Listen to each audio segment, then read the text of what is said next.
चुनावी साल में इसलिए आता है कि बिहार का दुर्भाग्य है। अब चाचा जी सत्ता में रहेंगे तो विपक्ष में किसको साथ में ले लेंगे, तो विपक्ष ना खुल के भाजपा बोल पाता है ना राजद बोल पाता है। विकल्प प्रशांत जी का है, प्रशांत जी अच्छी बातें कर रहे हैं, लोग उनको समझे सोचे।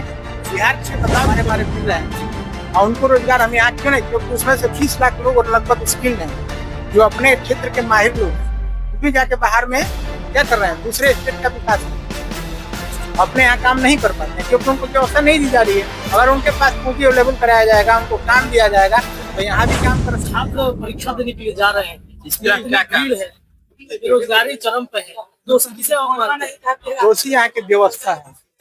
व्यवस्था क्यों है कि हम शिक्षा बेरोजगार की खोज खड़ा करें।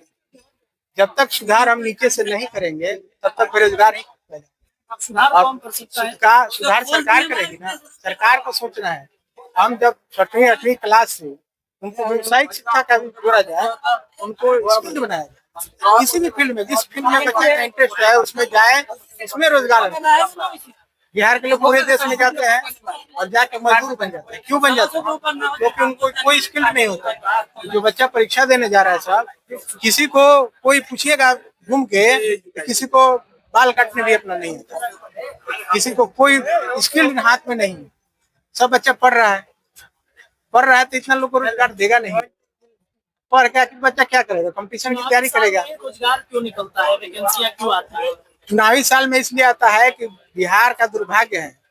अब चाचा जी सत्ता में रहेंगे तो विपक्ष में किसको साथ में ले लेंगे, तो विपक्ष ना खुल के भाजपा बोल पाता है ना राजद बोल पाता है। कब चाचा की कृपा होगी तो हम सरकार में आ जाएंगे। सरकार ने सत्ता भी खत्म किया, हाँ, सरकार विपक्ष है ही नहीं है बिहार में। विपक्ष कहाँ से? विपक्ष है, विपक्ष को आशा रहता है कि चाचा जी आएंगे तो हमारे साथ सरकार बनाएंगे, और भाजपा है तो चाचा जी के फेर में है कि चाचा जी हमारे पास रहेंगे। कौन सत्ता, मतलब क्या बदलाव हो सकता है? विकल्प लोगों के पास विकल्प प्रशांत जी का है, प्रशांत जी अच्छी बातें कर रहे हैं, लोग उनको समझे सोचे। बिहार के लिए बदलाव तो जरूरी है, जो भी है बिहार के विकास के लिए काम।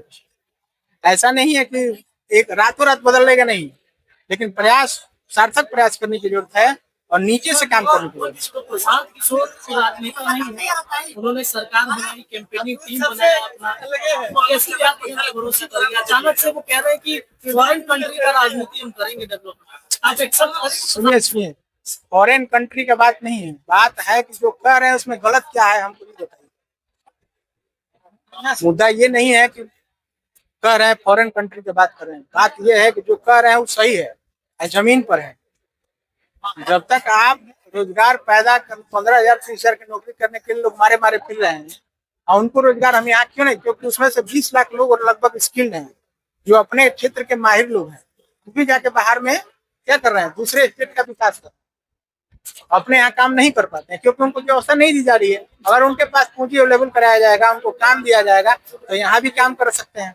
सबसे बड़ी बात है कि हम तो जातिवाद आ जाता है बिहार में। जातिवाद नहीं है सर, जातिवाद नहीं है।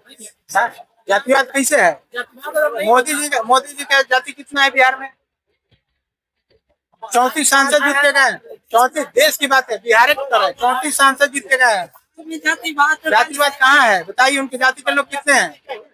नीतीश कुमार के जाति के लोग कितने हैं? मुख्यमंत्री 20 साल से। जाति कहिएगा ये, लेकिन जाति फैक्टर है, लेकिन सभी जातीय फैक्टर नहीं है। इसको कोई गलत बात है। जाति के नाम पर बिहार को बदनाम किया जाता है। बिल्कुल विकल्प होंगे। आने वाले दिनों में लोग उनकी तरफ देख रहे हैं, आशा भरी निगाहों से देख रहे हैं। बातें लोग प्रशांत, बातें लोग सुन रहे हैं और बेहतर विकल्प साबित हो सकते हैं। मौका मिलेगा तभी ना, जब हम और आप साथ होंगे तभी। ऐसा नहीं।